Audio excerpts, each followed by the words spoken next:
Hey guys, Cody3 here, and welcome to episode 11 of Rags to Russian Riches. And do I have a long but amazing episode for you? We started this episode off with a bit of trading. You'll see there I've got 19 things waiting for me in the watch list, but rather than just listing off the prices, because you can see that on the screen, I'm going to answer a few questions that were asked in my previous video. And guys, just giving you a heads up, I do read all the comments on my videos because I do enjoy listening to your feedback, criticisms, all that.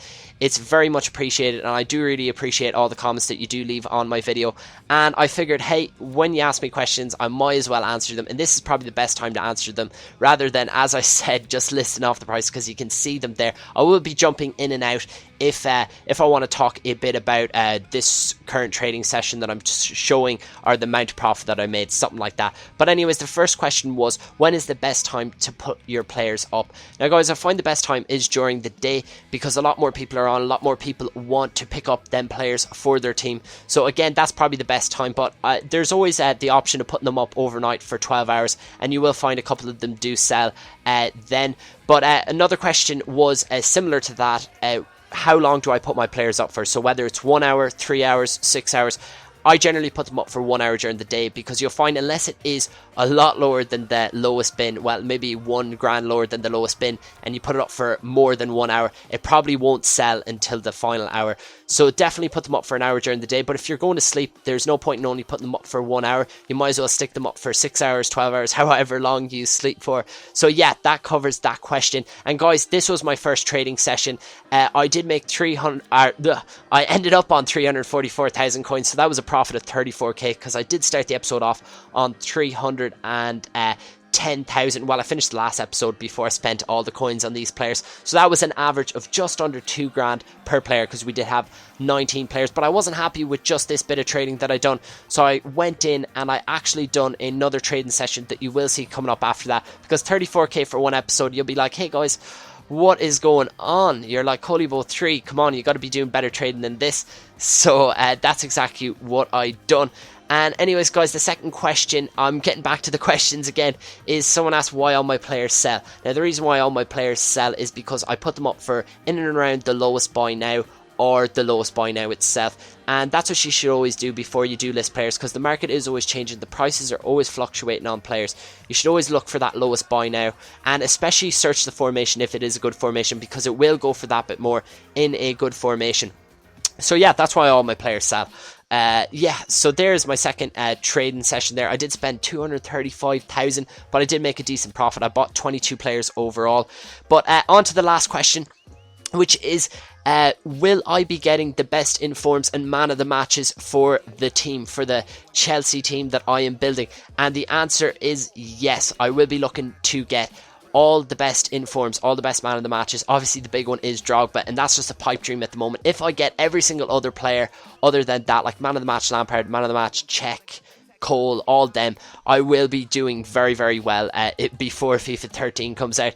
But yeah, that was it for them questions. If you do want to ask a question, anything relating to trading, just ask it in the comments section below, and I'll definitely look to answer a couple more questions in the next episode. Anyways guys, I want to talk a bit about the transfers that just happened last night.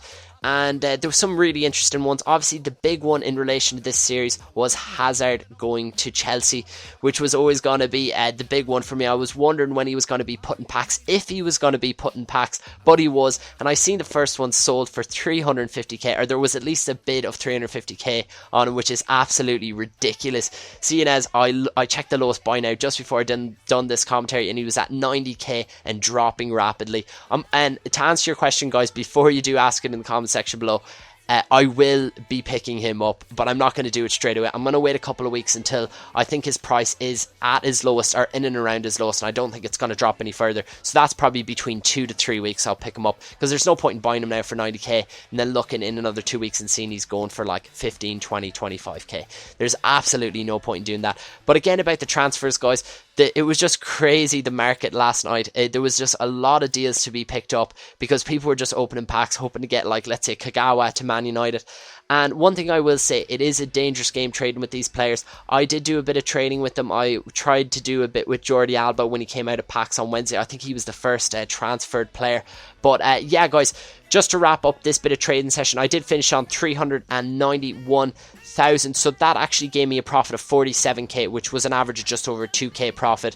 And overall, I did make 81,000 profit between the two sessions. So that is good for one episode. But I signed the last two players that are non-informed for Chelsea, and that was Terry and Torres. And Torres is my main man, had to get him in the team. So I'm really happy that I've now collected every single non-informed player, obviously except Hazard, because he literally just came into packs and I won't be getting him, as I was saying.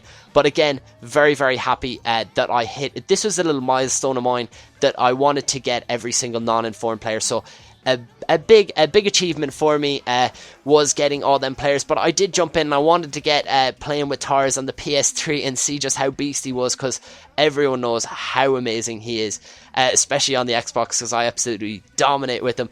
But as you will know from the last episode, I played the first round of the Advanced Cup and I said, hey, let's give it 3 games, let's try to get to the final and win our first bit of silverware with our Chelsea team.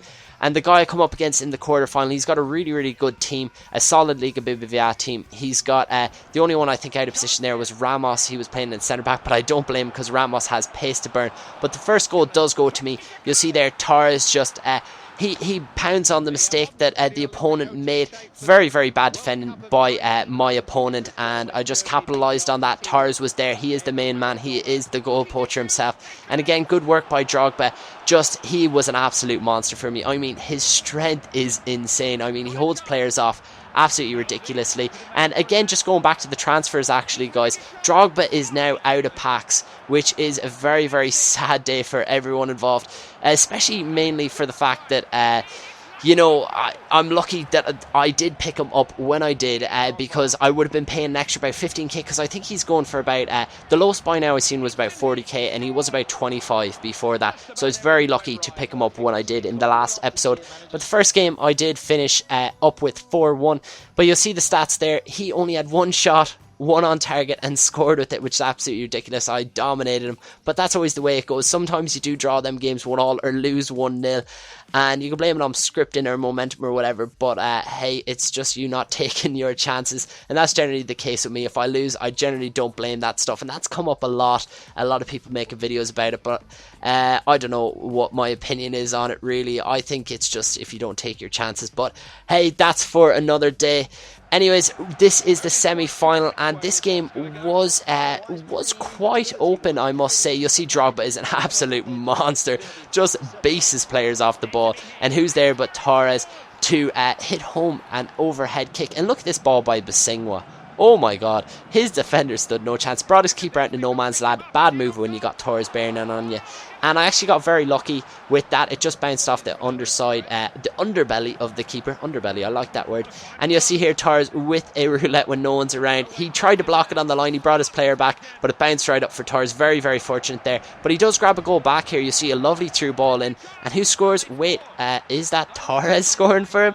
So it seems like Torres has scored every single goal. And hey, it wouldn't be complete if Torres didn't get one more. So I was like, oh my god, Torres is officially an absolute monster. Look at that, 5 goals in one game, and I won 4-1. So yeah, that's me into the final of the Advanced Cup. And guys, I really wanted to get my first bit of silverware with the team, and I come up against this guy, JJB All-Stars, and he was a foot founder, and he had a really solid team. Look at that. He's got man of the match Pirlo. He's got Elsha at centre forward pulling the strings up there. He's also got informed Giovinco at cam, the absolute pace demon, and Boateng just sitting in there at CDM. A very balanced and good team. But I did open the score, and Lampard plays a 1-2 with Torres, takes it down and finesses it ever so elegantly. Great goal by Lampard there. So impressed with him so far, but very bad defended by me. I tried to clear, bounced right off Elsha, and he punished me. That was 1-1, and that was on the stroke of half time. One of the worst times to concede a goal. But you see here, Bisingwa does good work with Torres. They link up very well. Plays it back Torres, and the finesse shot king finesses another goal home. But he does equalise with 10 minutes to go. Taiwo with an absolute bullet of a shot. And that's actually how the game ended. And it went into extra time. That also ended 2-2, and it came down to a penalty shootout, and this actually went to sudden death, and there was so many penalties. It got down to the fact that I had Basingwa taking a penalty to keep me in the cup. And what does he do? He puts it right down. Well, I put it down the centre. I can't blame Basingwa, even though I absolutely hate him.